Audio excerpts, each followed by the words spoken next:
Welcome to the B Critics Gaiden, your very first side episode. Special thing.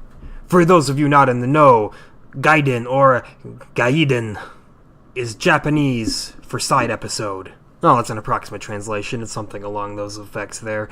So, what is the point of this? What are we doing? You probably noticed by clicking on this that it says 2001 A Space Odyssey. But that's not a new movie. You can't talk about that. Wrong. With our Gaiden side series, on the off chance that we see what? What? You're very dramatic. Basically, it came back to theaters because it's 50 this year. 50! So it came back to theaters. So if it's in theaters, that means that we can see it. Right. And we did. I mean, we can see movies that aren't in theaters too, but who cares? Not old ones, though. Those are our rules. 2 theater movies, 1 new streaming release. This was in theaters, so we can see it. Yeah. I mean, we're kind of in charge of our own rules, so we could, bend that whenever we want. But we're not going to. All that matters is 2001, A Space Odyssey was in theaters in IMAX. Now, unfortunately, we did not see it in a true IMAX. We saw it in the AMC fake IMAX. But it was still a good experience for the most part. It's 50-50, double us. That's right. Born in 1968. Yeah. Born in 1968. Born. Yes, born of a man named Stanley Kubrick, whom you undoubtedly all know. He's got only like 50 classics. Actually, not even. He doesn't have a whole lot of movies, but they're all good. Yeah. He's a quality over quantity kind of guy, for sure. They're all real good. Exactly. All spectacular. So, here we are, talking about 2001 A Space Odyssey.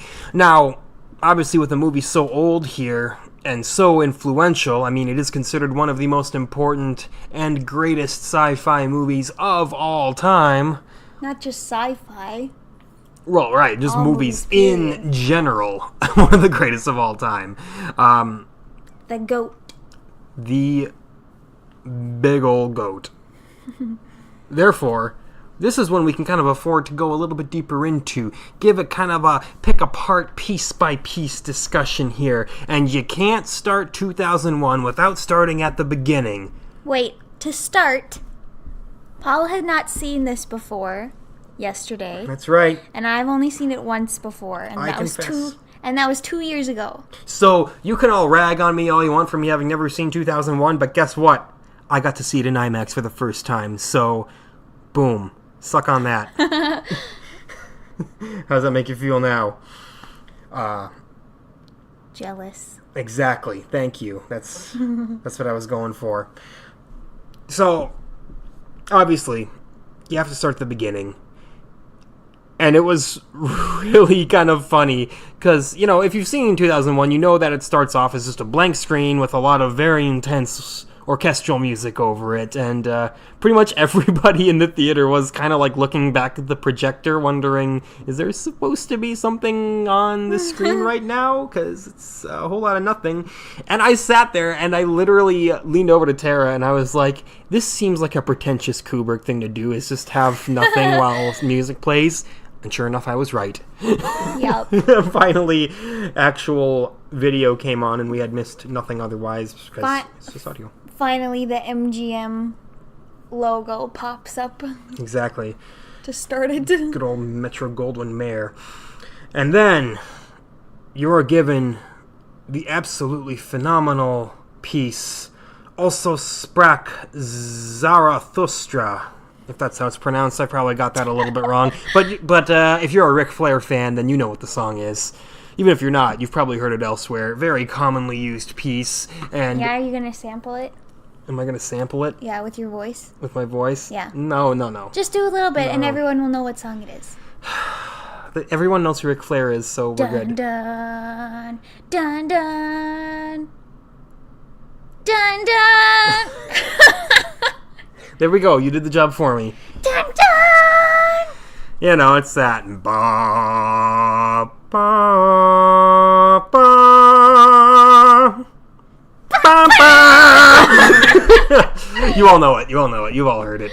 And it's definitely used no better anywhere else than right here.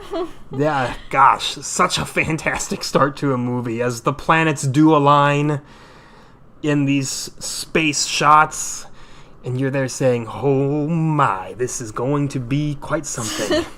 And it is. So, of course, what could possibly follow up such an intimidating and imposing, grandiose beginning than a bunch of monkeys? That's and a bunch of guys in suits. The Dawn of Man, which the guys in the suits did such a phenomenal job as the monkeys that way back in the day, people were fully convinced that they were very well-trained monkeys. Yeah, and actually, I was kind of convinced that too for a little bit. What? Yeah, I was like, dang, that's convincing. Yeah, that's funny. How'd you get such well-trained monkeys for your film? Well, you see, we hired your uncle. Jeez. I'm funny. Not with that, though. I told you, this isn't a visual thing. No one can see you. It was a No funny one can joke. see you put your head down in shame. But you can, and maybe that's all that matters, is that you know that you've hurt me. You're funny. But yes, it starts off with the Dawn of Man sequence. All of the monkeys doing monkey things in prehistoric Africa. You know, just chewing on plants, screaming at each other. Not doing a whole lot of anything, because prehistoric monkeys, turns out, are not a very complex society. And I actually like the entire Dawn of Man sequence. I thought it was thoroughly gripping throughout. Just really instantly grabs your attention and makes you wonder, where are they going with this? What's going on? Well, I thought this was a space movie. Exactly. How can it be a space odyssey when we got monkeys not in space? I mean, technically in space, but, just on a planet within space. It's not a visual thing, Tara. They can't see you glaring at me like that. But this is, of course, just to fast forward it for the sake of brevity, because I don't need to explain every single shot to you, or else we'd be here for 3 hours. And chances are you've probably seen it if you're listening to this. If you've seen it, you get where I'm going with this. They fall asleep, and then they wake up to the monolith, just kind of being there. And they're all hooping and hollering, wondering, what is this thing? Going absolutely nuts, touching it. Okay, I have to say something. Say something. When they were touching it, it was like Ralphie going, yeah, statue. Because one of the monkeys ran his hand up it, and I was like, oh my gosh. Yeah, which, as we all know, A Christmas Story is actually an allegory to 2001, The Space Odyssey, so look at that. Oh, it's perfect. No, all gags there considered. Yeah, it meets the monkeys all touch it, and then, behold... It meets them. It says, hi, my name's Monolith, who are you? And they're like, oh yes, I'm James, hi, I'm Fitzgerald, and they go around. I'm the Monolith. I'm the Monolith, this completely unintimidating black block. You say unintimidating, but... No, that was a joke, because it is. Oh, sorry. Yeah, it is an ominous thing. It's ominous. terrifying. Ominous. Yeah, like, that is some effective filmmaking there, when all you have is a featureless black slab, and it's like, what? No, get out of here. Nope. So, behold, after touching it, a monkey hatches an idea. What if I take this femur and I hit stuff with it? Okay, there was a carcass on the ground. That's where he got the femur. Well, that's implied. It wasn't his own. Obviously. Disclaimer, he did not rip off his own leg and start beating people with it. He's like, hey, this looks like something I could hit things with. And so he does. So what do? They go to the watering hole where the other monkey tribe always bullies them away, and he's like, I'm gonna beat the shit out of all of you. He's like, fuck you, come at me, So bro. he does. He straight up murders another monkey, and then the other monkeys run away because they're like, oh no, he's slowly evolving, and we don't even know what that is yet. And the rest of his... he does this all while standing up, like a human. Exactly, not crouched over or anything. So he's like, I'm the next generation of ape man now, bitches. And you can kind of see the rest of them all not really standing as straight as he is, but they're all kind of getting to that point. Right, they're he's their mimicking that. leader. Exactly. Okay. So, that's the Dawn of Man. I think it's a really great sequence. I appreciated it a lot. Had a lot of fun watching it. And then it's about 10 minutes of satellites floating around in space with another very classical piece playing, and you watch the satellites. I wouldn't doubt that you say 10 minutes.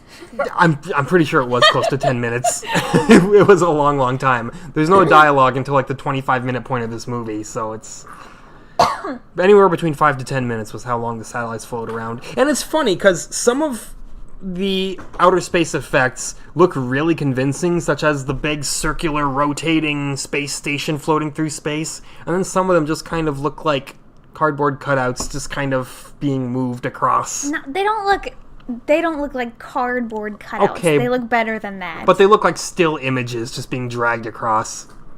Yeah, but they don't look as awful as you're making them sound. Well, no, but some of them, like the one he just said, the one that looked good, is like something you could see in a movie today and not even question it. right. Like, And this was 50 years ago! Predating Star Wars, predating Star Trek, predating just about everything, except for, like, Metropolis. No, it didn't. It doesn't predate Star Trek. That came out in like 66 or something. Did it? Yeah. You're probably right. But I'm going to look it up anyway. All right. So go that you ahead. can know you're right. It says ahead. right here, 2009 American science fiction film. Yeah, it's 66, you're right. So I got the exact year. it does not predate What? Star Trek, but it does predate Star Wars. So, there you go. Not that anybody was trying to get any effects that they had in Star Trek, because those were so amazing. Hey, they were for the time. But these are like up to today's standards. How can you say that Captain Kirk's martial arts chops are not up to the standards of today? What's that little green pet thing that they have? Or not green. They're like these little small characters that they carry around. They're like dogs, but they're not really dogs. In the original series of Star Yeah. Trek? Yeah. I don't know. Oh. I'm sorry. I failed you. That's okay. This is now a Star Trek episode. No! But yeah, you see a bunch of satellites floating around. Some of them look really great. Some of them don't look really great. I guess it was more the discrepancy between how great some of them looked and how not great others looked, which is what kind of jarred me. Yeah, It was like, I guess. you would have thought with Kubrick being the perfectionist he would have been like, nope, that looks sloppy. Well, We have to find a new way to do it. well, plus I think some of them, like, I know some things he just couldn't do right, so he didn't do them, but, like, you only have what you have. But if he could figure out the spinning space station floating through space, and he could figure out the little, like, work pods flying through space, Yeah. why not these? I don't know. We may never know. We'll have to watch the documentary on the movie. Basically what I'm saying is, a terrible movie, terrible director, no effort. No. No. So, Okay. yeah, that goes through, and then you've got some exposition, characters talking to each other, blah, blah, which none of it really matters in the end because it's such a cryptic movie anyway to begin with. From seeing it before, which was 2 years ago, I thought that, what was his name? Oh yeah, Dave. I thought that the Dave and Hal that whole sequence was much earlier in the movie. And then we were sitting there watching it, and it kept going on and on and on. And I was like, well, where's Dave? Because I didn't realize he came in so late in the movie. Yeah, exactly. Like, as it is here, there's an entire second monolith appearance that you gotta sit through before that happens, when they find another monolith That is like buried in the moon. one of the scariest things ever. The music does it. Yes. Good God. Well, that is some terrifying music. Yeah. Even just them not when it gets super loud, not when it starts screeching or whatever, but them walking down to it and it the camera never leaving it, you know? It's like, oh God, that hand cam shot following them as they're walking is masterful. Oh man, that's such a good shot. Oh, and yeah, along with the just haunting choral music behind it. It's like dissonant choral music. How much more freakish do you have to be to get that? And imagine how scary that would be finding that they said that they knew that it had been buried intentionally. So imagine how scary that would be finding something like that buried on Earth, but this was the moon. Right, exactly. Something buried on the moon. Which is why the doctor was even talking about, he was like, we've been saying that there's an outbreak of some kind of disease. That's just a cover-up story because humanity would not be able to handle what we found from a cultural standpoint. Yeah. And it's true. People would freak out if that happened. So, yeah, absolutely phenomenal scene. Although I gotta say, when the monolith starts screeching and broadcasting its message to Jupiter, dang, that was loud in IMAX. It was so loud. That was so ear-piercingly loud that I had a bad headache for the entire rest of the night. You're a little sensitive. Sound. Your eyes are sensitive, so there. Oh yeah, after intermission? Yeah. Oh, that was painful. Yeah, that was the fun part, is getting to actually witness the movie's intermission in an actual theater. Seeing people get up, go to the bathroom and all that. Yeah, because the movie's so fucking long. The intermission is just pitch black. And then, of course, they started out, what was it, ship sequences? In the ship? I think it was, right outside the Discovery. Yeah. Which is still a pure white ship. Yeah. Pure white comes on the screen, and I can't even see for, a minute and a half. Yeah, it was pretty bright. Along with the vibrant IMAX screen. Yeah. So that was something. We kind of skipped over a little bit there, jumping straight to the intermission. I just couldn't handle myself and had to talk about how fun that was. Well, we don't have to say everything that happens. That's true. That's true. I know. But, yeah, prior to all that, there's a bunch of setup with the actual... I just said the name of the ship. Discovery. Yes. With the actual Discovery and HAL 9000 talking to Dave and the other scientist. What was his name? Frank? Yeah, Frank. Yeah, I'm good. And, yeah, just a lot of setup there. And, of course, them realizing there's something horribly wrong with this. This is not going right. Exactly. Turns out Hal's a fucking bastard, man. They wanted to make Hal a little mobile robot thing, and they were afraid that it was gonna be too dated, which is amazing, because even now Hal's scary. Yeah. Imagine him being a little R2-D2 thing, and you'd be like, oh, that's stupid.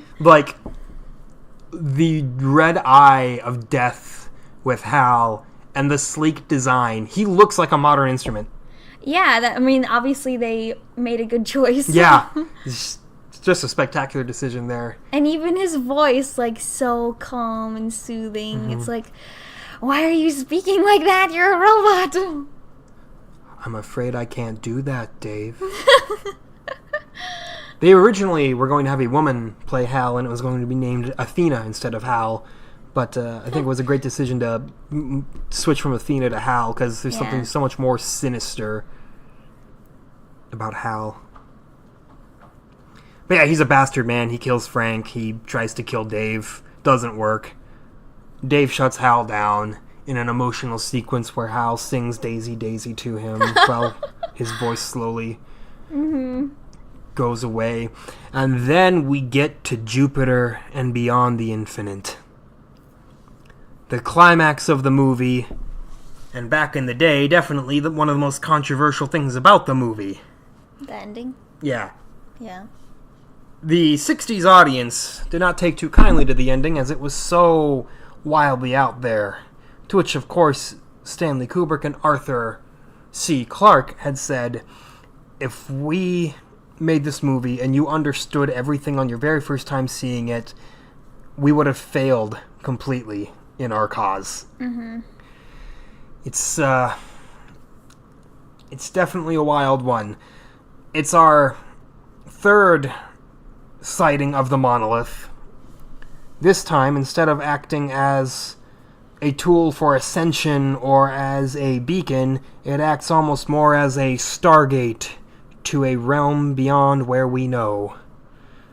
And behold, you're granted I believe it's 15-minute long sequence of dramatic music, colors everywhere, bizarre landscapes, Dave's eye zoomed in on various different colors and his face distorted. Very classic Kubrick shots there, going from the color to the stills of Dave's face. Mm-hmm.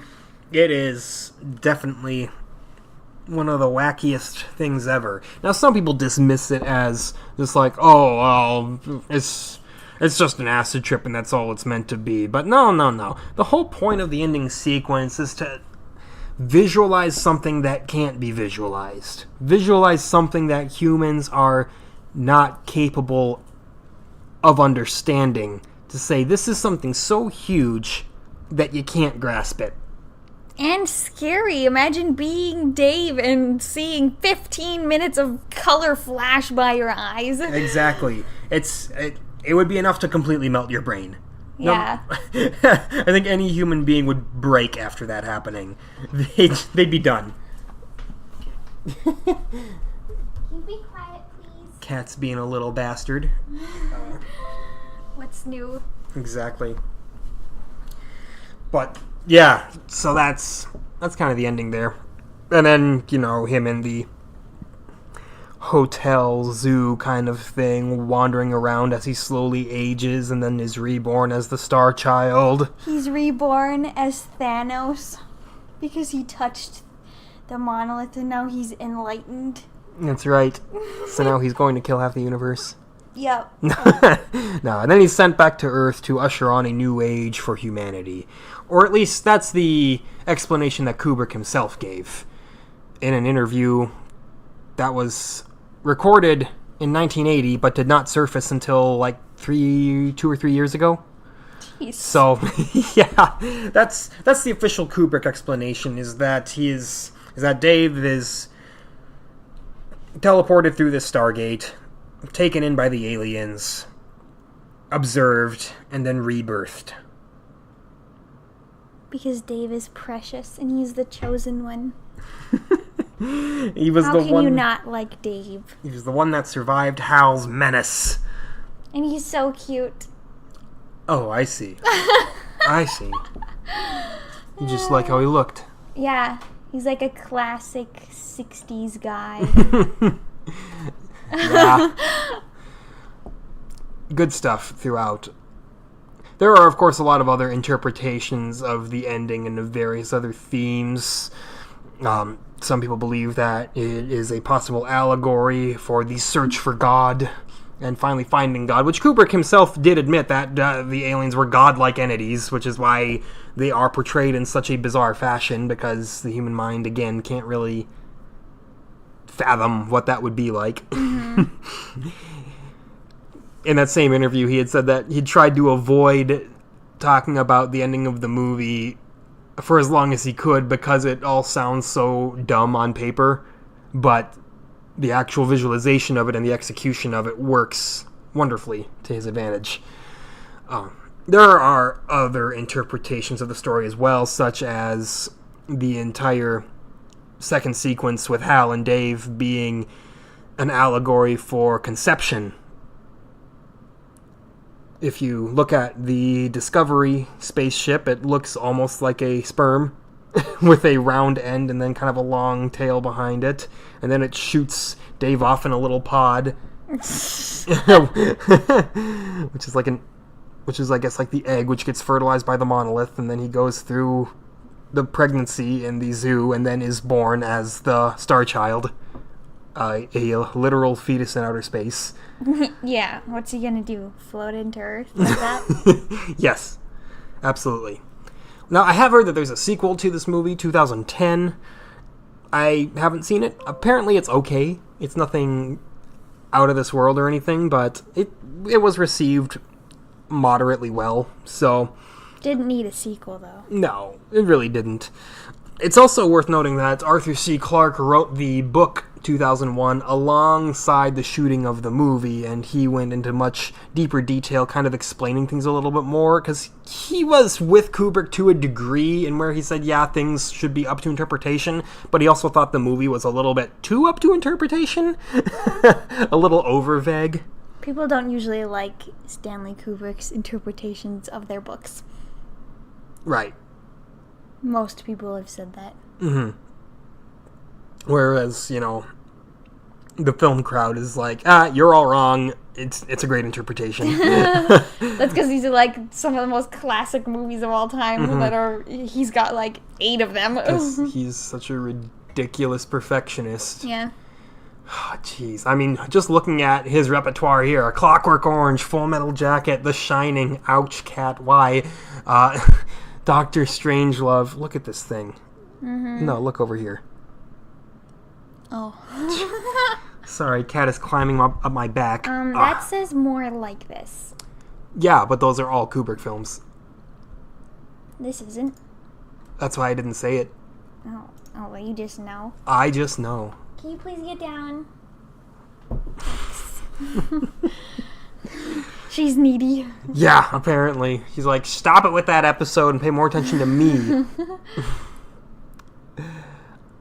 There was another thing that I wanted to cover, but I can't remember what it was. What did you think of the movie? I mean, it was great. It's a movie that really does demand your patience. Yeah, if you're someone like my sister Kelly, if you're listening, don't watch this because you'll be fucking bored out of your mind. It is very slow paced. Lots of shots with really nothing happening, just kind of for the sake of you looking at what's on the screen with a little bit of music behind it usually. If you go to the theater to see movies like Skyscraper because you'll have a good time, don't go see this. Right. This is not for the skyscraper demographic. It's for better people like us. If Mr. Rogers directed a sci-fi movie, it would be paced like this. Yeah. Just very slow. It's amazing, though. It's like you don't notice that it's slow. I mean, obviously you know it's slow, but you're just like watching it like, Which is the mark of a truly phenomenal movie. When it can have something that is frequently perceived as inherently negative, but it turns into a positive like that. Yeah. That is a good sign that you're good. This reminded me when we saw My Bloody Valentine and you just like sit there and listen to the music and you're like hypnotized. That's what this reminded me of. Yes, which was one of the best concerts that we've ever been to as well, if not the best. Yeah. Yeah, so. And this was that in film. just a trip from start to finish where you just sink in. If you try to sit there and overanalyze every little thing that happens, you'll probably drive yourself nuts. Just allow it to happen. Allow it to happen. Let yourself get lost in it. Just let this happen. And then analyze it afterwards. Yeah. I personally, now after seeing it, would love to purchase the monolith action figure. Let's get a life-size one, actually. A life-size monolith? Yeah. So we can terrify our neighbors? Yeah.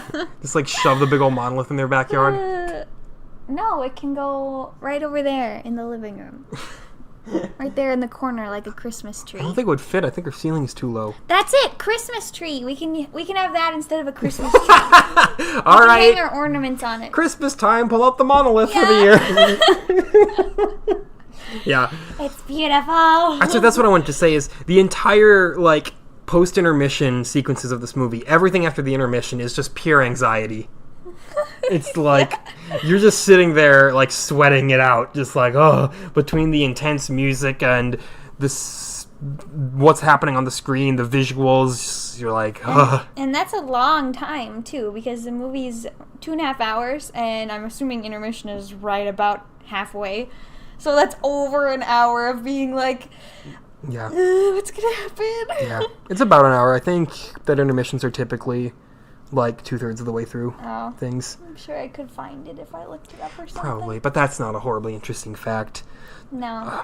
Anyway, yeah, that's long and short of it. 2001's incredible. You all know it's incredible. Everyone all knows it's incredible. If you listen to this, like, immediately and you want to see it, go see it in IMAX. Yes. It's still playing. Still playing. It's a fantastic experience.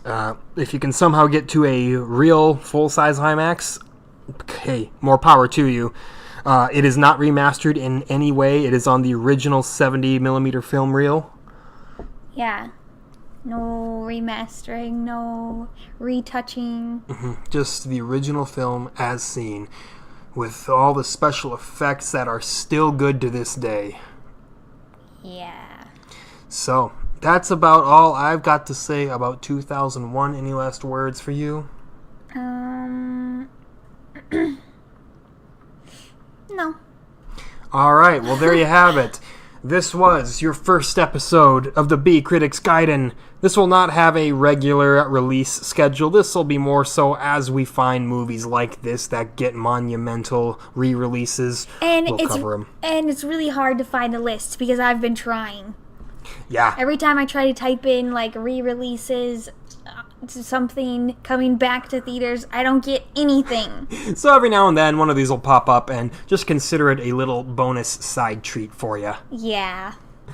You don't have to pay anything to get it. Yet. Like every other podcast. Follow us on Patreon to get our special bonus episodes. Only give us $60 a month and get access to all the rest of our episodes. We don't have that. We don't have... No one would buy it. Exactly. Bad idea. But yes, thank you so much for listening. This is the B Critics, Paul and Tara, and... Go see the movie. Go see the movie, and have a great rest of your day. Bye.